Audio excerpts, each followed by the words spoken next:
Life as a man is exceptionally difficult. I say the most beautiful and the most terrifying thing about being a man is you're born without value. Society doesn't care about you. You're only going to be cared about based on how useful you are. You have the chance to build yourself up and become a superhero if you're prepared to do the hard work and be indefatigable enough to never quit.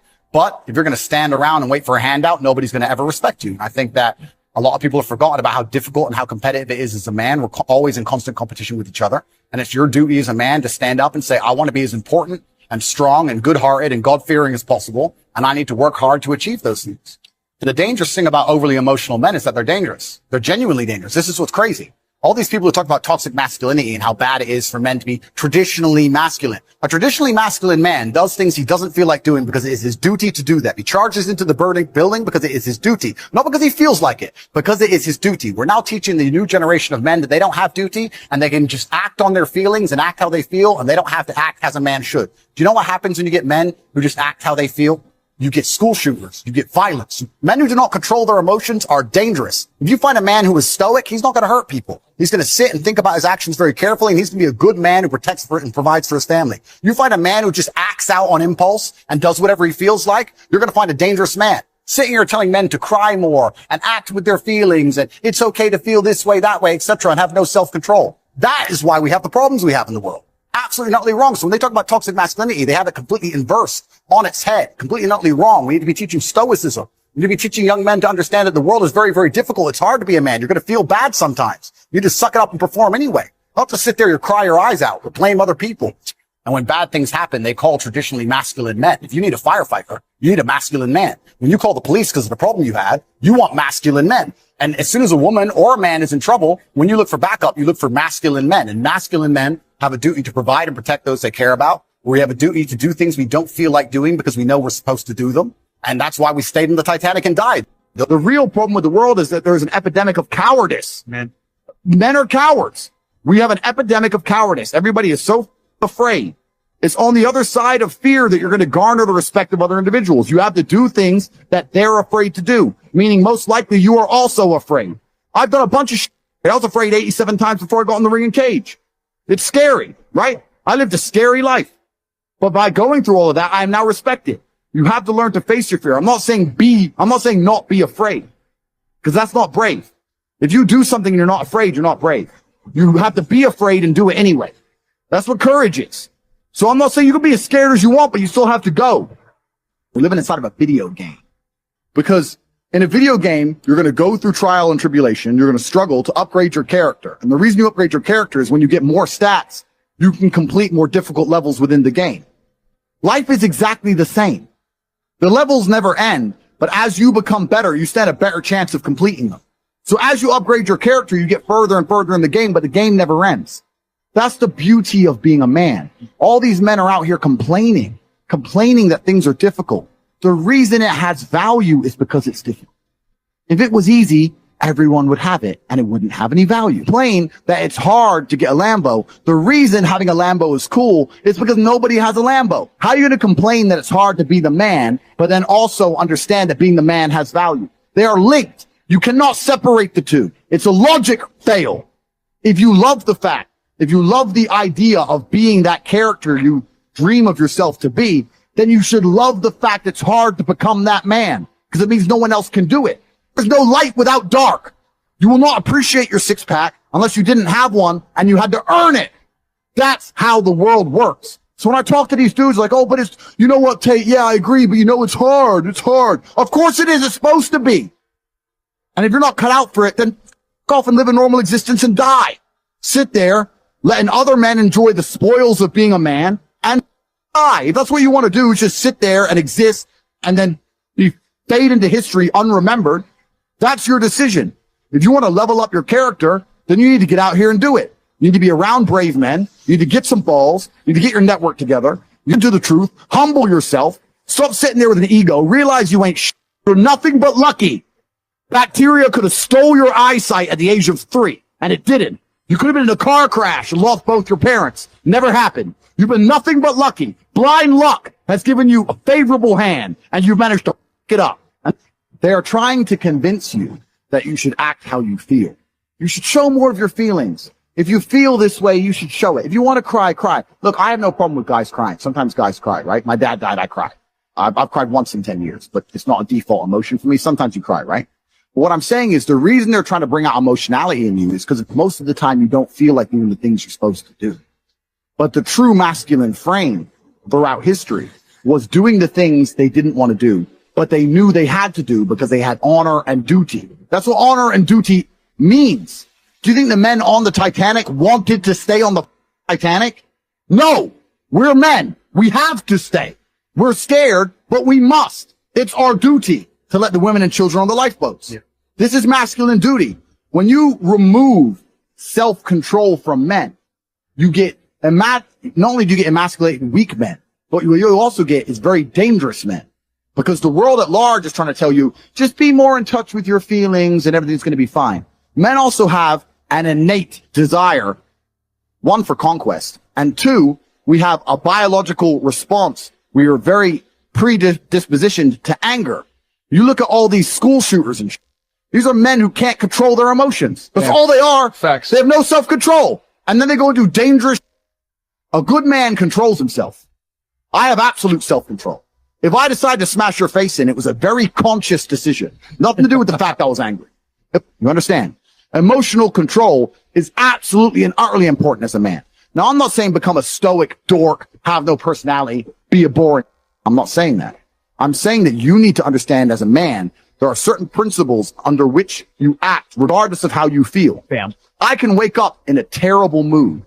I can wake up sad. I can ache. I can have a busy day, stressed, etc. I will complete the same tasks as if I woke up in a fantastic mood.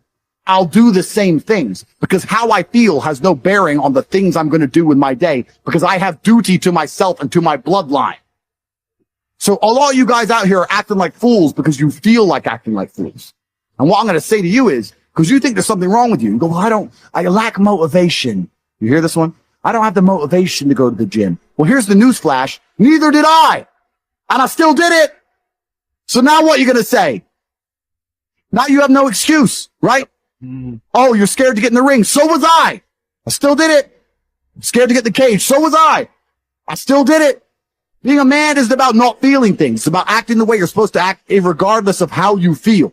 And I'm tired of hearing guys mess about how they feel. I don't feel motivated. I don't feel it. Feel. Leave the feelings to the girls, right? That's what they do. We act. We're men of action. We get things done. So the world got built. All of it.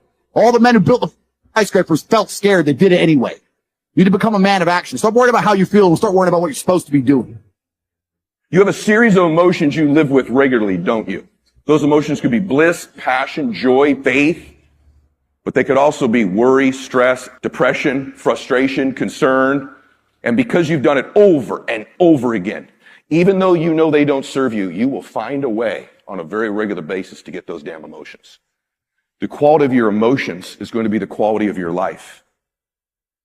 The Bible says in 1 Corinthians, we are unspiritual when we're under the control of ordinary impulses. And that's the way so many people are today. They just let their feelings run their lives. If they feel like telling somebody off, they just tell them off. They feel like being depressed, and they go around all depressed. But friends, we cannot just act on these emotional impulses and expect to have any kind of victory in our lives. Feelings can get us into trouble. And throughout life, you're going to have plenty of opportunities to lose your temper, and you're going to get up some mornings and feel like being depressed.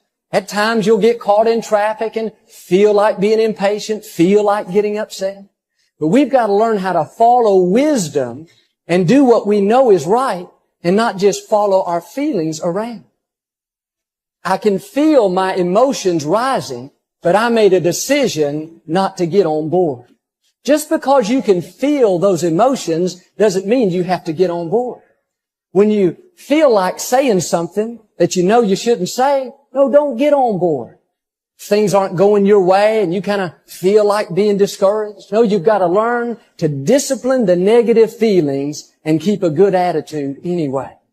It's when we do the hard things in life, that's when God is developing our character. Somebody offends us and we just don't let it bother us. We just take the high road. That's when we're really maturing. But the problem today is too many people are not willing to pay the price to walk in victory. They don't want to be inconvenienced. They just want to take the easy way out. The easiest thing to do is to just let our flesh have its way. If you want to grow up and experience God's best, it's going to take some hard work. It's hard to keep a good attitude and be patient when nothing's going your way. Sometimes it's going to make us uncomfortable. But I read where there are two kinds of pain in life. One is the pain of discipline. The other is the pain of regret. And if we live a lazy, undisciplined life and we act on these emotional impulses, we're going to make very poor choices that we regret later on. I mean, how many times have we acted on our emotions and said something that we know we shouldn't say, and later on it ends up hurting us in that relationship? Friends, the pain of discipline is minuscule compared to the pain of regret. No discipline at the time is pleasant, but later on, it's going to bring you a harvest of great things. If you live on that shallow level of just always letting your flesh have its way, and I can tell you later on, you're going to have some major regrets. If you allow yourself to just go around being upset and impatient and stressed out, later on it's going to catch up to you. Later on it's going to affect your health. If you just are loose in your morals and you just do whatever you feel like doing, well, it may give you some pleasure at the time, but later on it's going to cost you a very heavy price. See, God will only promote us as high as our character will take us.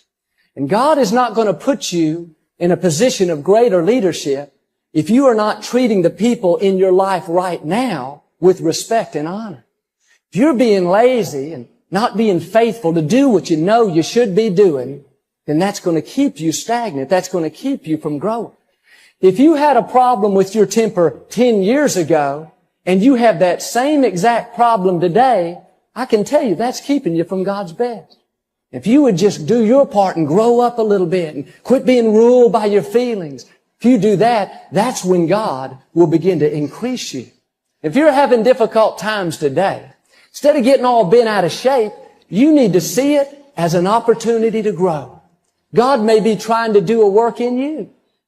If you find yourself always being around people that offend you and you're always getting your feelings hurt, well, there's a good chance that God is trying to teach you to quit being so touchy. If you find yourself around people that are always rubbing you the wrong way, always irritating you, God is trying to teach you how to love the unlovely. He's trying to teach you a little bit about patience. Well, God, if you just ever change these kids, that's why I'm always upset. No, let me tell you a secret. God is not going to change your children until you first allow Him to change yourself. And instead look inside and allow God to do a work in you. Then God will change the circumstances. Then He'll change those other people. As long as we're not passing the test, then we're going to have to take it over and over again. In 1 Peter chapter 4, verse 12, don't be surprised at the fiery trial that you're going through. It is only to test your quality. You see, when we go through times of pressure, it shows us what we're really made of. It shows us areas we need to improve. And unless we learn how to rule over our emotions, make the right choices, keep a good attitude, then we're not going to get out of that situation. God loves you too much to just leave you alone. He sees your potential. He is going to constantly be pushing you and testing you and giving you opportunities to improve. The next time somebody does you wrong and you're tempted to get upset and lose your cool, no, you need to see that as an opportunity to grow.